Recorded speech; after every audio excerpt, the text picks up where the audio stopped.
Hello and welcome to another episode of a Weekly Waypoint. Today we are playing Wipeout 2097. Poorly. You may also know this game as Wipeout XL, I believe that's its American name.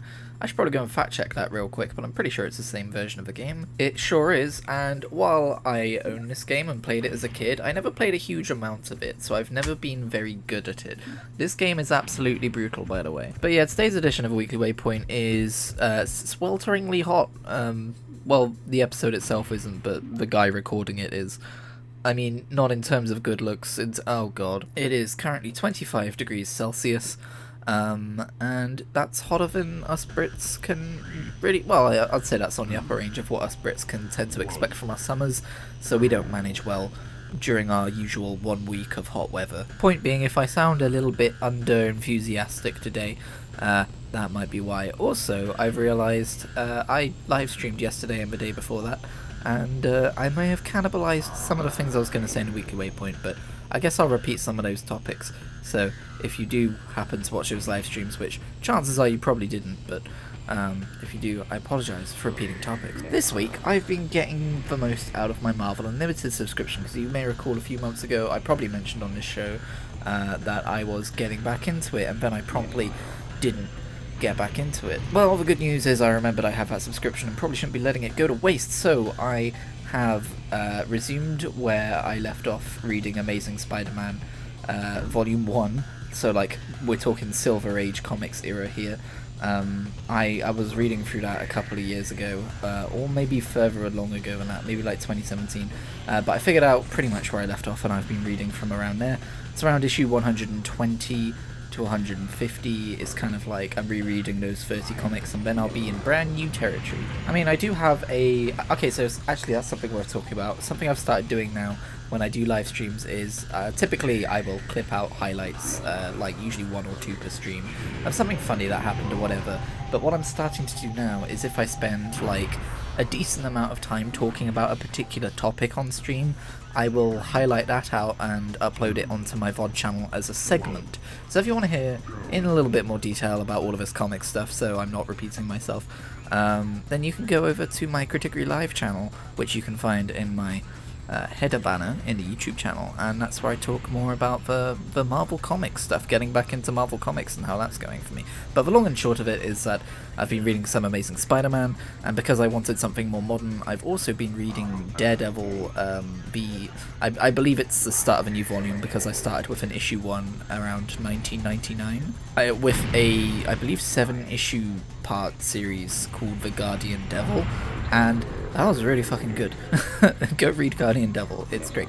I was watching a YouTube video recommending you where to start with comics and where the best jumping on points are and some of the best stuff out there, and yeah, it was recommended, like, there's a story by Brian Michael Bendis and someone else that starts around issue 30 or so of that volume, around the 1999 kind of like era, probably more like 2001 by that point, I'm guessing.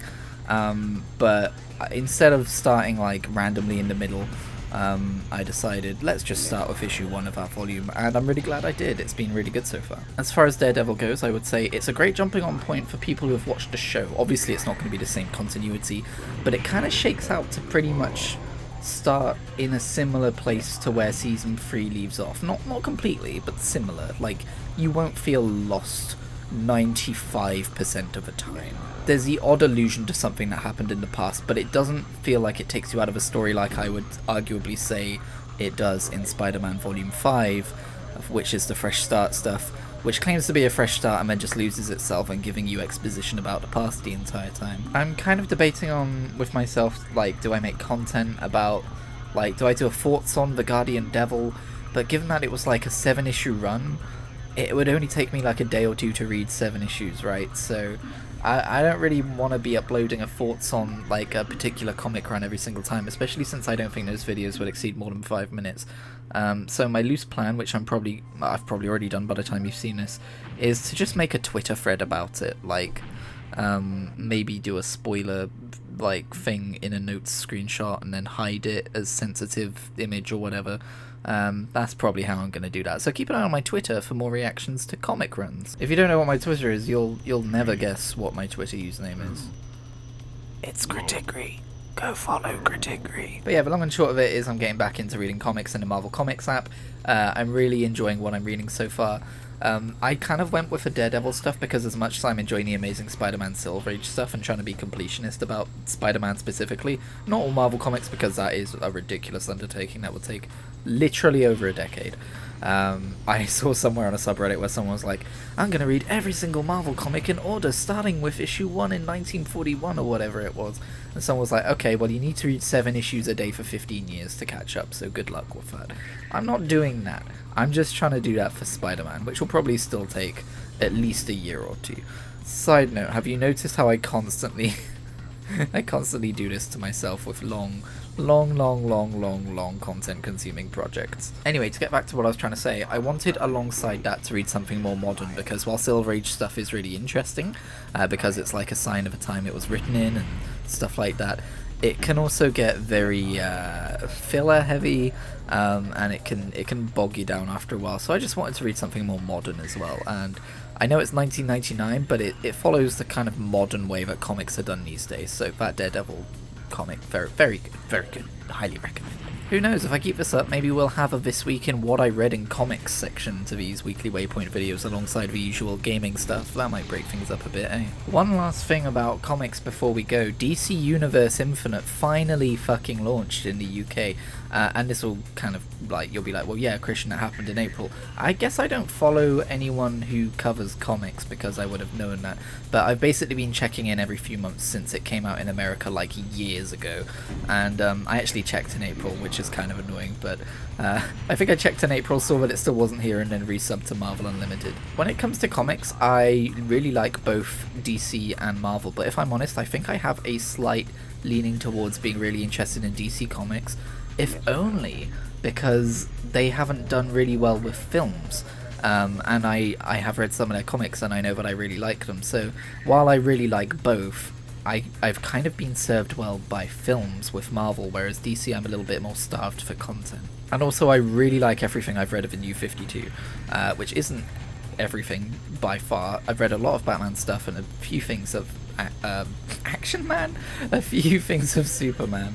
But yeah, I'm kind of annoyed that I found out that it's now available because I don't want to have 2 comic subscriptions at the same time, and also it would just feel stupid considering there's literally thousands and thousands and thousands of comics to catch up on with Marvel alone, so I'm not going to get a second comic service right now. But the annoying thing is, it's still tempting. The dumb thing is, oh god, years ago now, I think I might have talked about it on the Weekly Waypoint at the time though, it would have been early Weekly Waypoint stuff, I was subscribed to a physical magazine monthly thing, which wasn't a magazine really, it was hardback editions of collections of Batman comics, and it was £20 a month for 2 a month for like 2 years, and that's okay in terms of physical comics pricing, but in regards to like just digitally getting the stories and everything, that is nowhere near as good as these Marvel Unlimited and DC Universe subscriptions. But the stupid thing is I've barely touched those, because I mean, I feel like anyone well versed in how to read comics and the best way of going about it probably wouldn't have subscribed to that, and I do kind of regret it, but I have a lot of them still in their original wrapping, I guess. What would you call that? Like the plastic outer layer. I've still got them like that, and I'm considering just selling them at some point on eBay to get most of my money back or something. Anyway, enough about comics. Let's mix it up. How about some video games? In terms of video games, I've been cramming into my eyeballs and other various sensory orifices. Question mark. I've been getting back into Assassin's Creed Origins this week. That's right, I've officially fallen off the Xenoblade Chronicles wagon once again. Maybe, potentially. Don't hold me to that. And as far as Monster Hunter Rise goes, I'm kind of like just saving that as a hop in and out kind of game whenever I feel like it. Now, I've been playing Assassin's Creed Origins again because I've been intending to ever since the 60 frames a second patch hit, which has been something I've been looking forward to for a while because I've never really been able to play that game in 60 frames a second before. But yeah, it's been fun. I've never got as far as I am now. I'm like level 25 or something. I just came across a Final Fantasy tie-in. It took me completely by surprise. When you're not expecting a Final Fantasy tie-in, it leaves you completely bamboozled, let me tell you that much. I also dipped back into Yakuza 0 because it went back on Game Pass, which was very welcome indeed. Mostly I've been playing live games like World of Warcraft and Forza Horizon 5, and in terms of Forza Horizon 5, I've actually been doing a little bit of live streaming. I think I already mentioned it in this video. I literally can't remember anymore because the heat is melting my brain. But yeah, in terms of live streaming, I do want to talk about it really quickly. I've been trying to get back into it, which is the catchphrase for when I do live streaming, isn't it? But there's a ever so slight, like, I think it gets worse depending on like whether I like open the Xbox menu, or maybe it depends on how difficult it is to stream the current game I'm playing or whatever. But I think there's a delay between the gameplay and the microphone that I can't fix when I stream natively from Xbox, which is really annoying. So I think I'm going to have to once again experiment with streaming my Elgato capture through my PC, which would be the way to do it. You might be thinking, Christian, why don't you just do that? I am on a wireless connection. I have no way of making it a wired connection, and for whatever reason streaming from my PC is less reliable than streaming from my Xbox in that sense. Like, I streamed Hot Wheels Unleashed with the ideal settings for a good solid 12 minutes a few months ago, and I was really excited, and then I tried to stream the very next day with the very same settings and it didn't work at all, and I rage quit PC streaming. But I think I'm gonna have to suck it down and try and just like figure it out and go with the flow. Maybe find some settings which are more reliable, even if like I can stream better on some days. Find some sort of settings where I can stream every day, even if it's not maybe necessarily the exact visual fidelity I would like. Like, I'm expecting maybe 720p to be the middle ground there. So keep an eye out on with that absolutely great sell. Keep an eye out on twitch.tv/Kritigri for some potential future streams of not just Xbox games, but potentially some Nintendo Switch games too. As it is, I've already kind of started a Crash Bandicoot 2 playthrough, which you'll be able to get the VOD for part 1 over on my Kritigri Live VOD channel on YouTube. But yeah, the kind of like mic delay was there, so I kind of want to do it through my PC instead. I'm really glad I've got a mic that's better at drowning out background noise now, because my neighbours are being very loud today. Also, just want to sneak this in the final minute of this video. The Boys Season 3 wrapped up. You know how I've been talking about how much proper good telly there's been on lately. Well, I mean, first of all, I still need to catch up with Stranger Things, but other than that, I think it's finally wrapping up the stuff I'm interested in, unless something else I've forgotten about releases tomorrow. But I'm pretty sure pretty much everything I watch. Oh, I do need to catch up with Miss Marvel as well. But Season 3 of The Boys was absolutely bloody fantastic, and I loved every second. Oh, and one last thing. I've discovered that David Tennant did a podcast in 2019 and again in 2020, different seasons. Somehow this passed me by. Big David Tennant fan. Somehow I never knew that he did this, so I'm listening through that as well and having lots of fun. Anyway, thank you very much for watching this video. Leave a like if you liked the video. I hope you're not melting. Leave a comment if you are, I guess.